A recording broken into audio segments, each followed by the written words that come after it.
Hey, what's going on, everyone? It's Kim and SAV, Kim out of Savannah, Georgia. I usually don't talk about this type of stuff on my page, but I had to because I get this often quite questioningly.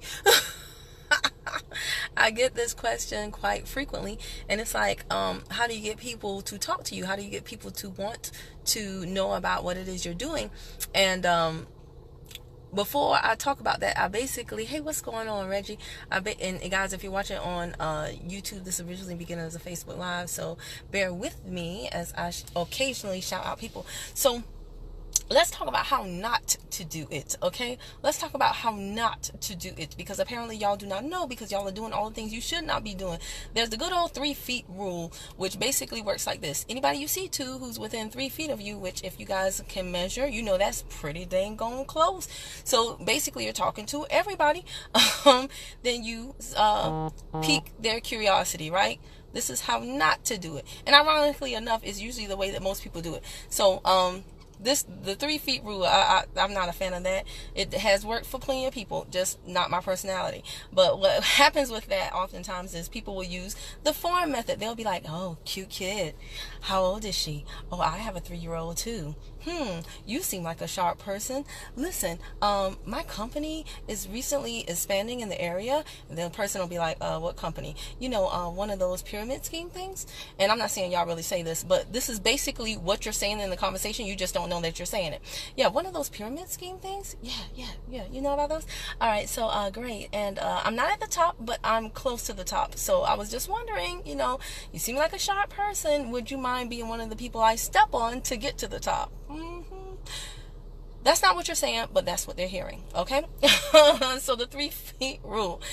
There is an art to doing the 3 feet rule correctly, but most people don't do it. So that's one way not to do it. Then there's the good old, talent scout rule. I'm looking for 5 people. I'm looking for 10 people. I'm looking for, really what you mean is I'm looking for 30,000 people. That I can make money off of, when really what you should be doing is looking for people that you can make money with, or getting people that want to make money to look for you. That would be even better, right? Then there's the old gotcha, right?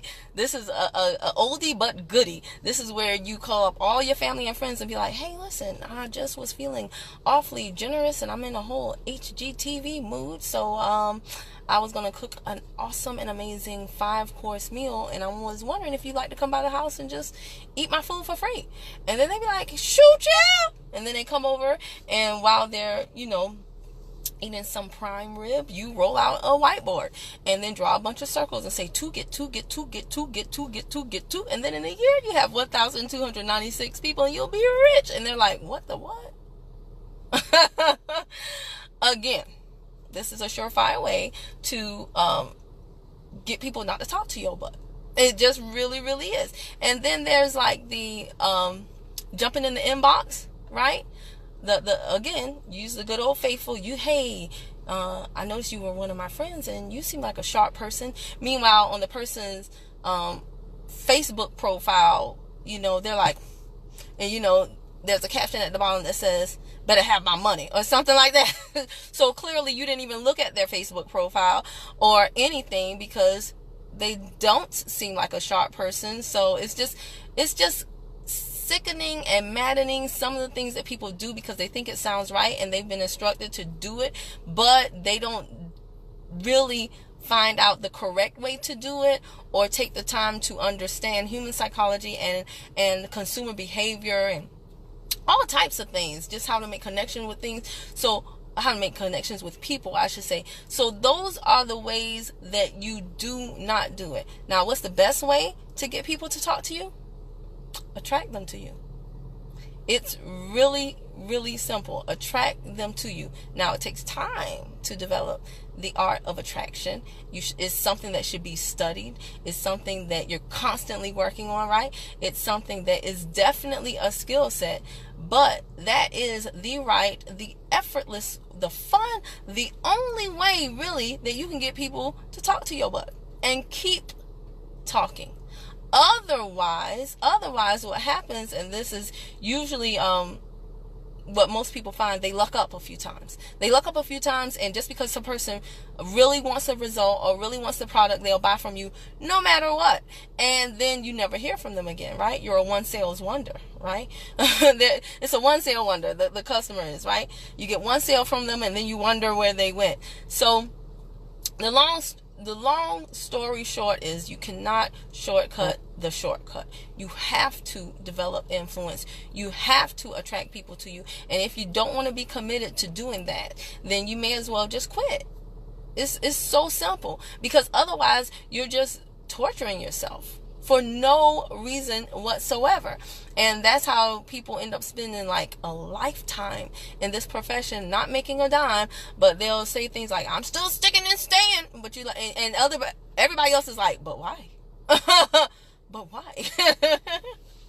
So I'm not making fun of anybody. I'm just saying that the more you hang around the professionals that do this and do it correctly, and you study them, and then you start to say, oh wow, the more you're committed to staying in one place and just focusing on one skill until you get it right, and then moving on to the next skill, and then just constantly analyzing yourself and growing and learning and all that. The more you do those things, instead of focusing on the money, instead of focusing on the sale, instead of focusing on getting somebody, instead of focusing on hitting a rank, instead of focusing on getting a prize, instead of focusing on, I'm going to prove them wrong. There's a certain energy that comes along with all of that stuff that is not at all conducive toward accelerating your progress toward the goal, which is ultimately success. Okay? Long-term success. But the more you stay committed to those things, the more you won't have to get anybody to do anything. They will just naturally do it. And then you will become one of the people that you now look at and go, how did they do that? All right. So I know it seems, I answered the question, even though it may seem like I didn't. If you don't get it, watch it again. All right. This is KIM and the SAV, Kim out of Savannah. I got to go get the little one, so I'm out. Bye.